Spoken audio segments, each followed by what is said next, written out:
Hello दोस्तों, आप सभी को मेरे चैनल स्टडी विद मी पर स्वागत है। चलिए बिना देर किए वीडियो स्टार्ट करते हैं। प्रथम अंक चंद्रगुप्त, स्थान तक्षशिला के गुरुकुल का मठ।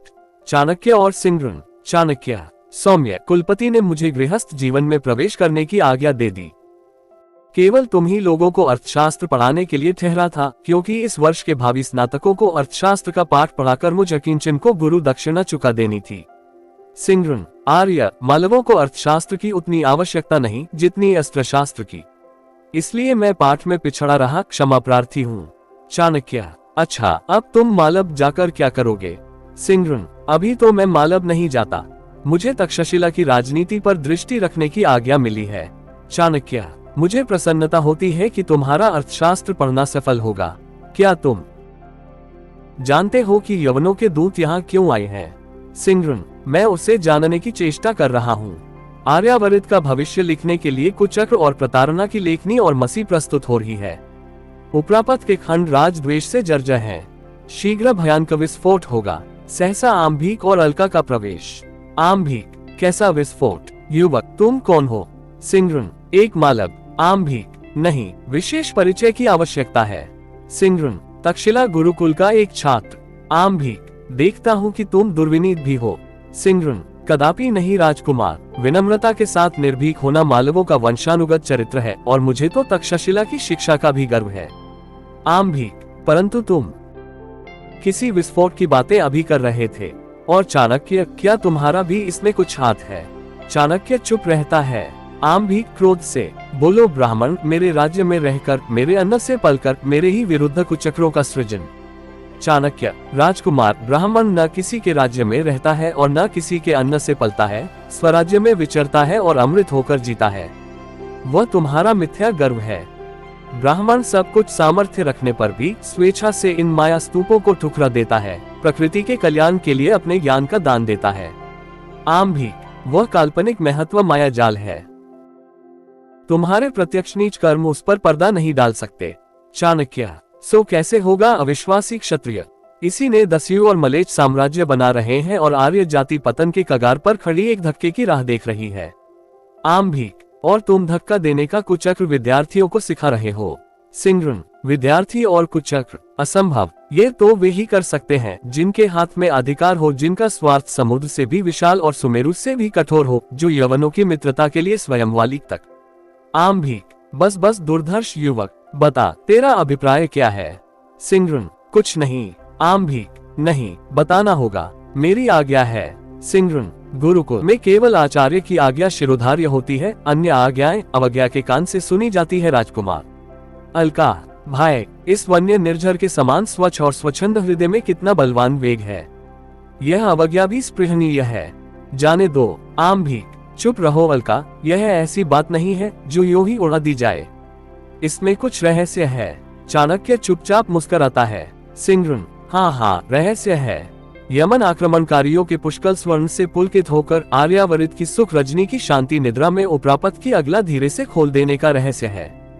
क्यों राजकुमार? संभवतः तक्षशिलाधीश वाली तक इसी रहस्य का घाटन करने गए थे। आम्भीक, पैर पटक कर, ओह असह्य, युवक तुम बंदी हो। सिंगरन, कदापि नहीं, मालव कदापि बंदी नहीं हो सकता। आम्भीक तलवार खींचता है। चंद्रगुप्त, सहसा प्रवेश करके, ठीक है, प्रत्येक निरपराध आर्य स्वतंत्र है, उसे कोई बंदी नहीं बना सकता है। यह क्या राजकुमार, खग कोश में स्थान नहीं है क्या? सिंगरन, व्यंग्य से, वह तो स्वर्ण से भर गया है। आम्भीक, तो तुम सब कुचक्र में लिप्त हो, और इस मालव को तो मेरा अपमान करने का प्रतिफल मृत्यु दंड अवश्य भोगना पड़ेगा। चंद्रगुप्त, क्यों? वह क्या एक निस्सहाय छात्र तुम्हारे राज्य में शिक्षा पाता है और तुम एक राजकुमार हो, बस इसीलिए? आम्भीक तलवार चलाता है। चंद्रगुप्त अपनी तलवार पर उसे रोकता है। आम्भीक की तलवार छूट जाती है। वह निस्सहाय होकर चंद्रगुप्त के आक्रमण की प्रतीक्षा करता है। बीच में अलका आ जाती है। सिंगरन, वीर चंद्रगुप्त, बस जाओ राजकुमार, यहाँ कोई कुचक्र नहीं है, अपने कुचक्रों से अपनी रक्षा स्वयं करो। चाणक्य, राजकुमारी, मैं गुरुकुल का अधिकारी हूँ, मैं आज्ञा देता हूँ कि तुम क्रोधाभिभूत कुमार को ले जाओ। गुरुकुल में शस्त्रों का प्रयोग शिक्षा के लिए होता है, द्वंद्व युद्ध के लिए नहीं। विश्वास रखना, इस दुर्व्यवहार का समाचार महाराज के कानों तक न पहुँचेगा। अलका, ऐसा ही हो। चलो भाई। शुभ आम्भीक उसके साथ जाता है। चाणक्य चंद्रगुप्त से, तुम्हारा पाठ समाप्त हो चुका है और आज का ये कांड असाधारण है। मेरी सम्मति है कि तुम शीघ्र तक्षशिला का परित्याग कर दो, और सिंघ्रन तुम भी। चंद्रगुप्त, आर्य, हम मागध हैं और यह मालव। अच्छा होता कि यही गुरुकुल में हम लोग शस्त्र की परीक्षा भी देते। चाणक्य, क्या यही मेरी शिक्षा है? बालकों की सी चपलता दिखलाने का ये स्थल नहीं। तुम लोगों को समय पर शस्त्र का प्रयोग करना पड़ेगा, परंतु अकारण रक्तपात नीति विरुद्ध है।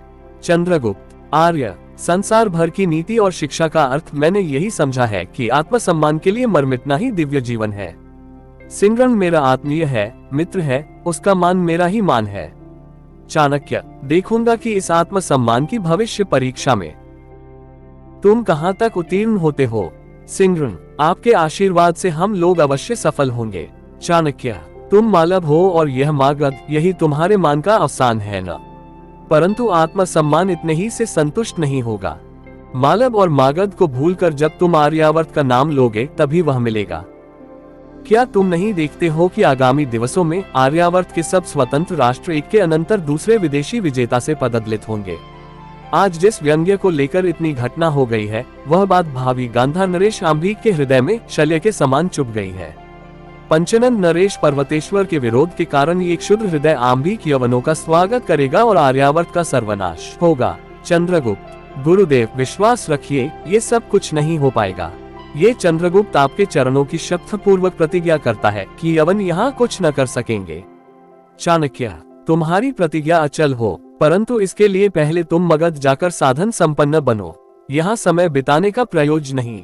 मैं भी पंचनन नरेश से मिलता हुआ मगध आऊंगा। और सिंघ्रन, तुम भी सावधान। सिंघ्रन, आर्य, आपका आशीर्वाद ही मेरा रक्षक है। चंद्रगुप्त और चाणक्य का प्रस्थान। सिंघ्रन, एक अग्नि में गंधक का स्रोत आर्यावर्त के लौह अस्त्रागार में घुसकर विस्फोट करेगा। चंचला रण लक्ष्मी इंद्रधनुष सी विजयमला हाथ में लिए उस सुंदर नील लोहित प्रलय जलद में विचरण करेगी और वीर हृदय मयूर से नाचेंगे। तब आओ देवी, स्वागत। अलका, मालवीर, अभी तुमने तक्षशिला का परित्याग नहीं किया।